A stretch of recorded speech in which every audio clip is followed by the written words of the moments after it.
तो दोस्तों जैसा कि आपको पता ही है कि दिल्ली में कुछ ऐसे एरिया हैं जो कि 100 साल पुराने हैं या फिर अगर हम बात करें दिल्ली में कुछ ऐसे गांव हैं जो कि 100 साल से भी ज्यादा पुराने हैं। क्या ऐसे में इन गांवों के ऊपर भी बुलडोजर चल सकता है? क्या यहाँ के लोगों के भी घर छीने जा सकते हैं? तो इसका जवाब अगर आप हमसे पूछते हैं तो हमारा जवाब हाँ में होगा। अब कई लोगों का ये कहना होता है कि भाई इतने पुराने गांव, पुश्तैनी जमीन, दादा परदादा से मिली हुई जमीन पे बुलडोजर चलेगा क्या?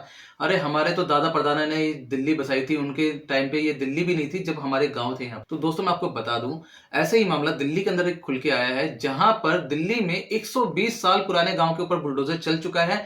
और हो सकता है कि अगर आपकी भी पुरानी जमीन है तो आपकी जमीन पे भी बुलडोजर चल सकता है। तो क्या है मामला, जानने के लिए वीडियो के साथ अंत तक बने। नमस्कार दोस्तों, मेरा नाम सचिन राजपूत है, आप देख रहे हैं टेक्निकल सफारी। तो दोस्तों बात ऐसी है कि मैं बात करूं दिल्ली के उस एरिया की जहां पर ये बुलडोजर चला है, तो वहां के लोगों के पास 1880 की खतौली भी है। यानी कि उनके पास खतौली के पेपर्स हैं 1880 के, लेकिन उसके बावजूद उनकी जमीनों पर बुलडोजर चल गया है और उनके घर तोड़ दिए गए हैं और आज की डेट में उनके पास जगह नहीं है सर छुपाने की। तो मैं दोस्तों आपको बता दूं कि ये जो एरिया है वो असोला का डगवाली गांव है जो कि दिल्ली के लक्ष्मी नगर के पास स्थित है। साउथ दिल्ली में ये एरिया पड़ता है और इस एरिया के अंदर जो है बहुत सारे ऐसे परिवार हैं जो रह रहे हैं और जिनका कहना है कि उनका जो ये गांव है 120 साल पुराना है। 1880 के उनके पास पेपर्स भी हैं गांव के, लेकिन उसके बावजूद बुलडोजर चला दिया गया है। 5 जेसीबीओ के साथ, पुलिस बल फोर्स के साथ में आके यहाँ पर जो है सारे मकान ढा दिए गए। तो दोस्तों सबसे पहली चीज क्या है कि हमें ना जानना पड़ेगा कि आखिर ऐसा होता क्यों है।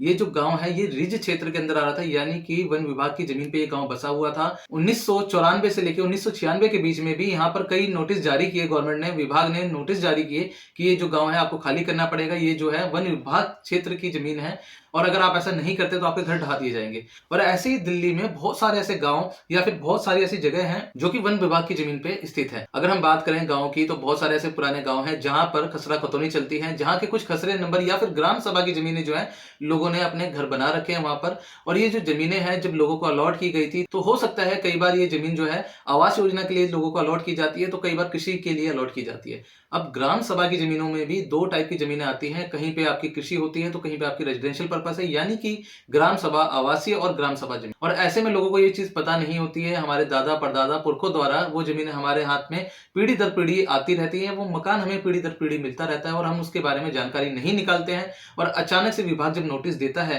उन जगहों को तोड़ने का या फिर कहीं से भी उन जगह के लिए कोई निर्देश जारी होते हैं तो हम इधर उधर भाग रहे होते हैं। तो दोस्तों मैं आपको बता दूं, सबसे पहले आप किसी भी जगह रह रहे हैं ना, चाहे दिल्ली हो चाहे दिल्ली के अलावा किसी भी राज्य में आप रह रहे हैं, तो आपके जो पुश्तैनी मकान है उसके भी पेपर आपके पास होने बहुत जरूरी है। आपको पता होनी चाहिए कि जिस जमीन पे जिस जगह पर आपका घर बना है किसी और विभाग के अंतर्गत तो नहीं आता, क्योंकि अगर ऐसा आता है तो भी आपका घर जो है तोड़ा जा सकता है। एक बार हमारे चैनल पे एक कमेंट आई थी कि सर महरौली के अंदर एक ऐसी जगह थी जहां पर घर बने हुए थे और उन्हें तोड़ दिया गया, हालांकि उनके पास रजिस्ट्री भी थी, तो ऐसा क्यों? तो दोस्तों मैं आपको बता दूं, वहां पर भी जो घर बने थे वो वन विभाग की जगह पे बने थे, यानी कि रिज क्षेत्र की जगह पे बने थे।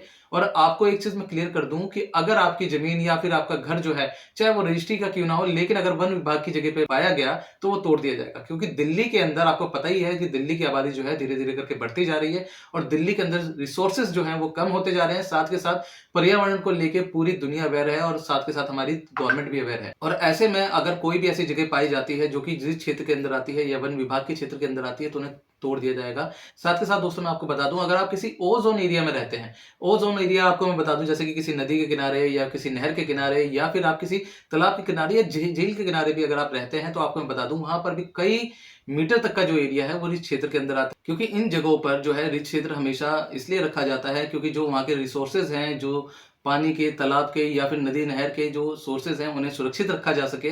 और ऐसे में वहां पर जो आवासीय कॉलोनी या फिर आवासीय मकान जो है आसपास बनाने की परमिशन नहीं है। तो दोस्तों अगर आपकी भी कहीं पे ऐसी जगह है या फिर ऐसा कोई गांव है जहां पर आप रह रहे हैं, साल दर साल पीढ़ी दर पीढ़ी आपके जो प्रॉपर्टी है आपको मिलती आ रही है, तो फटाफट जाए अपने पेपर्स को ढूंढे।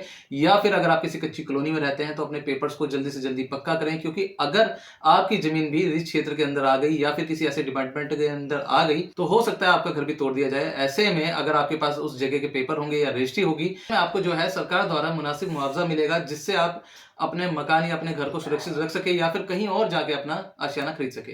तब तक के लिए दोस्तों अगर आपको हमारी ये वीडियो हेल्पफुल लगी हो तो लोगों के साथ शेयर करें। साथ के साथ वीडियो पसंद आई हो तो वीडियो को लाइक करके चैनल को सब्सक्राइब करें और बेल आइकन प्रेस कर दीजिए, क्योंकि ऐसी वीडियो हम आपके लिए लाते हैं सबसे पहले।